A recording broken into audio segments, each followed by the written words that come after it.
ఇవ్వని కానీ సమయం దొరికితే నేను నా యొక్క దేవుని సన్నిధిలో కూర్చొని నా సంఘ క్షేమము కొరకు ప్రార్థన చేస్తాను, నా కుటుంబ క్షేమము కొరకు ప్రార్థన చేస్తున్నాను, నా ప్రాంత ప్రజల కొరకు నేను ప్రార్థన చేస్తాను, నేను ఈ సమయాన్ని ఎక్కడ వ్యర్థము చేసుకోను అనేటువంటి తీర్మానం మనం మన జీవితంలో తీసుకోగలుగుతున్నామా?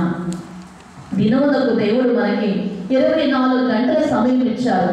ఎంత సమయం మనం ప్రభు దగ్గర గడుపుతున్నామండి? ఎవరికి వారమే ప్రశ్నిస్తున్నాం. అవును ప్రభా, 24 గంటల సమయం ఇచ్చావు.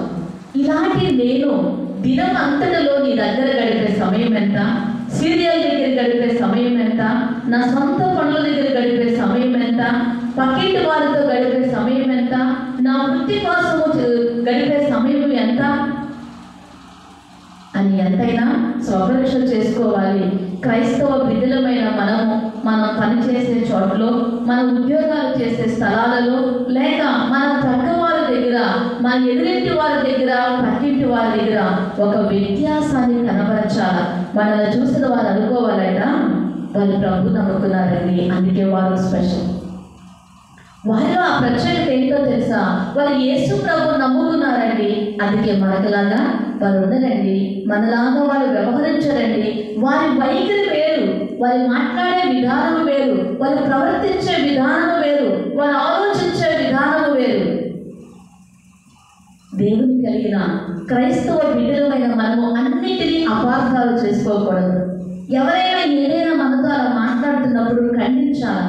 ఒక వ్యక్తి గురించి మరొక వ్యక్తి వచ్చి తప్పుగా మాట్లాడుతున్నప్పుడు, తప్పమ్మా, ఆమె గురించి మనకు అనవసరం, చేతనైతే ఆమెను సరిచేయి, ఇంకా నీ వల్ల కాకపోతే ప్రార్థన చేయి ఆమె కొరకు, అంతేగాని ఆమె ఊసు ఈమె ఊసు చెప్పుకొని మన సమయాన్ని వ్యర్థము చేయద్దమ్మా అని మనము బుద్ధి చెప్పేవారిగా ఉండాలి. కానీ వారితో ఏకమైపోయి వారు 4 మాటలు చెప్తే మనం ఇంకో 10 మాటలు కలిపి మాట్లాడుకునే వారిగా ఉండకూడదు. అందులో బట్టి ఏం జరిగిందో తెలుసా? మనము అలా ప్రవర్తిస్తే కనుక దేవుని యొక్క నామానికి అవమానం తెచ్చేవారు అవుతాం. మన వల్ల మహిమ రాకపోయినా పర్వాలేదు, కానీ దేవునికి అవమానాన్ని మాత్రమే తెచ్చేవారిగా మనము ఉండకూడదు. అందుకని మన సత్ప్రవర్తన కలిగి ఉండాలి.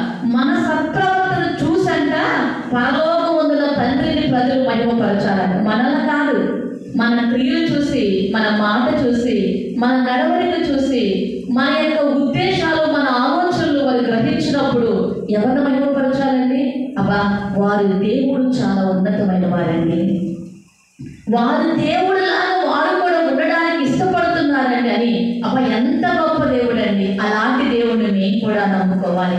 ఆ దేవుడు నాకు కూడా కావాలి, నేను కూడా అట్టి దేవుడి దగ్గర ఉండాలి అని మన జీవితం ఇతరులు ప్రభావితం చేయాలంట.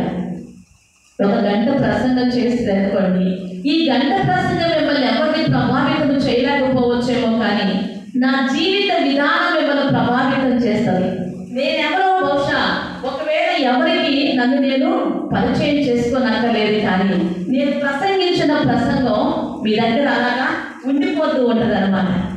నేనెవరో తెలియకపోయినప్పటికీ మరి ఆ ప్రసంగం మీ దగ్గర నన్ను గురించి, నా రియల్ జీవితం కోసం మీకు తెలియకపోయినప్పటికీ ఆ ప్రసంగించిన ప్రసంగం మాత్రం మీకు గుర్తుండిపోతుంది.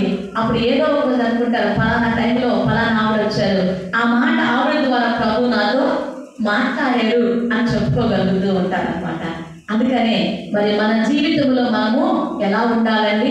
పరిచర్య చేసే విషయంలో ఇతరులకు మాదిరి కలిగి మనలో మేము తగ్గించుకునే వారిగా ఉండాలి. యేసు ప్రభు వారు కూడాను పరిచర్య చేయడానికి వచ్చారు, కానీ పరిచర్యను చేయించుకోవడానికి రాలేదు అన్నారు. అంతటి దేవాది దేవుడే పరిచర్య చేయడానికి వచ్చాను అన్నాడు, చేయించుకోవడానికి. మరి ప్రభువే తగ్గించుకొని పరిచర్య చేయడానికి ఇష్టపడితే మరి మనం పరిచర్య చేయడానికి తగమా? మనం అంతకన్నా ప్రభు వారికి పరిచర్య చేయడం అంత అవసరమైతే మనకెంత అవసరం? మనకంతకన్నా చాలా ఎక్కువ అవసరత ఉంది అనేటువంటిది ఈ వాక్యం ద్వారా దేవుడు తెలియజేస్తారు. ఇంకా ఎలాంటి వ్యక్తి అంటే ఆమె సాహసము చేసిన వ్యక్తి అట. ఏం చేసిందట? ఆ దినాలలో, ఆ భయంకరమైన దినాలలో దేవుని కోసం ఆమె ఒక సాహసోపేతమైన పని చేసిందంట. ఆ యొక్క ఉత్తరాన్ని ఎంత నమ్మకంగానో అపోస్తలుల అపోస్తలుడైన పౌలు